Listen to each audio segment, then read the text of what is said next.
பக்தியுடன் காமாட்சி அம்மனை நோக்கி விரதம் இருந்து நோன்பு மேற்கொண்டால் கணவன் உயிருக்கு ஆபத்து வராது என்று நாரத முனிவர் கூறினார். சாவித்திரி சத்தியவானை திருமணம் செய்து கொண்டு அவனுடன் காட்டில் வாழத் தொடங்கினாள். அவள் தனது கணவரையும் மாமனாரையும் மாமியாரையும் அன்புடன் சேவித்தாள்.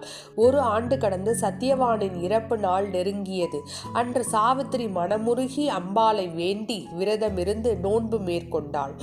யமனுடன் நடந்த போராட்டம். அன்றே சத்தியவான் காட்டில் மரம் வெட்டி கொண்டிருந்த போது திடீரென மயங்கி விழுந்தான். அவன் உயிர் பிரிந்தது. அவனது உயிரை எடுத்துச் செல்ல யமதர்மராஜன் வந்தார். தன் கணவரின் உயிரை எடுத்துச் செல்லும் யமனை பார்த்த சாவித்திரி தனது பதிவிரத சக்தியால் அவரை தொடர்ந்து சென்றாள். யமன் கூறினார், உன் கணவரின் உயிரை நான் திருப்பி தர முடியாது, வேறு வரம் கேள் என்று கூறினார். இதற்கு சாவித்திரி கேட்டால், என் மாமனாருக்கும் மாமியாருக்கும் கண் பார்வை திரும்ப வேண்டும், அவர்கள் இழந்த ராஜ்யம் திரும்ப கிடைக்க வேண்டும் என்று கேட்டாள். யமன் அந்த வரத்தை வழங்கினார். அதற்கு பிறகு சாவித்திரி யமனை விடாமல் தொடர்ந்து சென்றாள். மீண்டும் யமன் கூறினார், இன்னொரு வரம் கேள், ஆனால் கணவன் உயிரை கேட்கக்கூடாது. அப்போது சாவித்திரி மிகவும் புத்திசாலித்தனமாக கேட்டாள், என் மாமனாரின் வம்சம் தலைக்க வேண்டும், எனக்கு சத்தியவானால் பிறக்கும் குழந்தைகள் வேண்டும் என்று கேட்டாள். இந்த வார்த்தையை கேட்ட யமதர்மராஜன் சிரித்தார். கணவன் இல்லாமல் உனக்கு குழந்தை எப்படி பிறக்கும் என்று கூறி சாவித்திரியின் பதிவிரத பக்தியை பாராட்டி சத்தியவானின் உயிரை மீண்டும் திரும்ப கொடுத்தார். அவ்வாறு கணவனை உயிருடன் மீட்டு சென்ற சாவித்திரியின் பக்தியை நினைவு கூர்ந்தே பெண்கள் இந்த காரடையார் நோன்பு கடைபிடிக்கிறார்கள். நோன்பு அனுஷ்டிக்கும் முறை. மாசி மாதம் முடிந்து பங்குனி மாதம் தொடங்கும் அந்த நேரத்தில் பெண்கள் இந்த நோன்பை மேற்கொள்கிறார்கள்.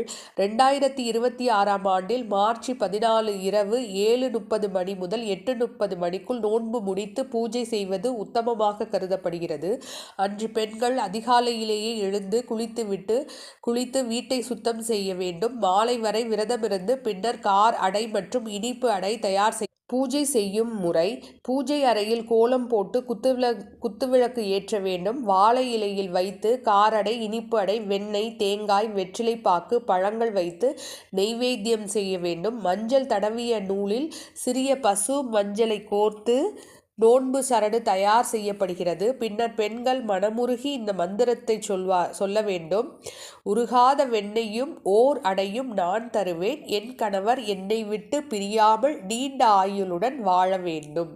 உருகாத வெண்ணெயும் ஓர் அடையும் நான் தருவேன், என் கணவர் என்னை விட்டு பிரியாமல் நீண்ட ஆயுளுடன் வாழ வேண்டும். பின்னர் அந்த மஞ்சள் சரட்டை கணவர் கையால் கழுத்தில் கட்டி கொள்ள வேண்டும். அதன் பிறகு கற்பூர ஆரத்தி காட்டி பூஜையை நிறைவு செய்ய வேண்டும். பின்னர்